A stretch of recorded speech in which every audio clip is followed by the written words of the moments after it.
In this video, we will discuss the accounts. Okay? So, let's start. So, i-analyze natin tong T accounts ng accounts receivable. Sige. So, ano nga ba yung normal balance ng accounts receivable? Tama. Since it's an asset, ang normal balance niya ay debit. So, ang beginning balance ay nasa debit side. Okay. Next, kailan nga ba umaakyat or tumataas ang amount ng accounts receivable? Sige, i-analyze natin itong item na to. So first, i-analyze natin to, sales. Okay? So nakabenta tayo. Paano nagbabayad yung customer? So may dalawang paraan. Ano-ano yun? Tama, cash or pwedeng on account. So on account meaning utang muna. Okay? So, tumataas ang accounts receivable saan? Sa cash sale or sa credit sale? Tama, sa credit sales lang. Okay? Sa sales on account. Kaya kapag ang given lang ay sales, okay, dapat tanggalin natin ang cash sales. Okay? Para ang matira lang ay credit sales. Okay? So, ano naman tong net? Okay? So, ang net, binabawasan natin ang discounts and returns. Okay? So, net, ibig sabihin, net of, tama, discounts and returns. Credit, meaning, utang and sales. Okay? Net credit sales. So, next, check naman natin. Ito, collections. Okay? Kailan nababawasan ang accounts receivable? Tama, kapag may nagbabayad ng utang. Okay? So, etong collections, related to siya dito sa net credit sales. Now, check naman natin to, write-offs. Okay? Bakit nasa credit side ang write-offs? Sige, balikan natin ang journal entry ng write-off. Okay, so andito, write-off, 'di ba? Nag-credit tayo ng accounts receivable. Okay? So, sige, balik tayo ulit sa T account. Okay.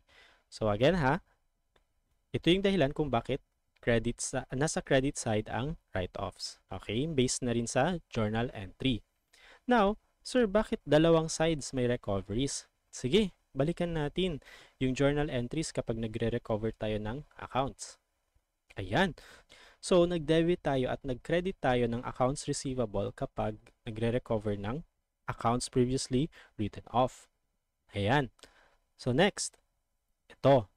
After natin i-add lahat ng mga items na to at i-deduct lahat ng mga items na to, ma-arrive na tayo sa ending balance. So again, no, balik lang tayo sa recoveries. Okay? So pwedeng hindi na natin or ignore na lang natin kung may recoveries, no? Wag na natin ilagay sa T accounts. Or kung sa isang side may recoveries, okay, para balance dapat maglagay din tayo ng recoveries sa kabilang side. Okay? So, eto. Sir, bakit ang ending balance ng accounts receivable ay nasa credit side? Okay, di ba ang normal balance ng accounts receivable ay nasa debit side? Sige, ginagawa ko to for practicality's sake. Sige, magbigay tayo ng example. Let's say ang beginning balance mo ay 10. Ang net credit sales mo ay 10. Ang recoveries mo ay also 10. Okay? Ang collections mo ay, let's say, 5. Okay? At ang recoveries mo ay 10. Okay, sige, sabihin natin. Ang ending balance mo ay 2. Okay? So kapag ilalagay natin sa credit side ang ending balance, mas madali siyang i-compute. Paano? Okay? So yung debit side dapat mag-equal sa credit side. Okay? Sige. 10 plus 10 plus 10. Sa kabilang side ay 30. Okay?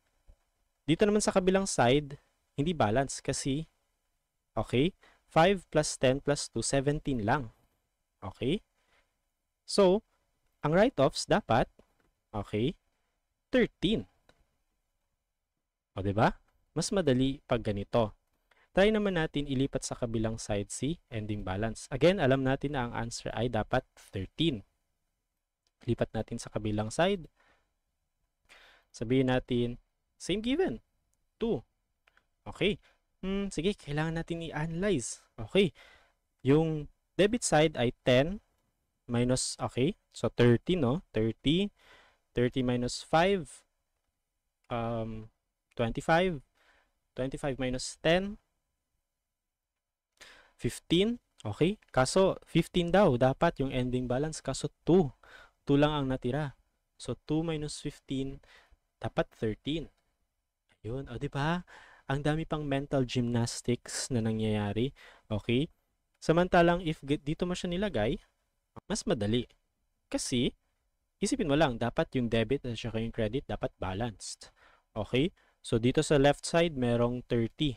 Dito sa right side, merong, since ito lang muna yung given, 5 plus 10 plus 12, plus 2, 17. So, dapat ito, 13.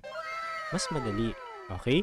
Kaya again, ang ginagawa ko ay, for practicality's sake, okay, na dapat yung ending balance ay nasa opposite side ng normal balance. Okay, sige, to support this theory, no, sige, tanggalin natin lahat.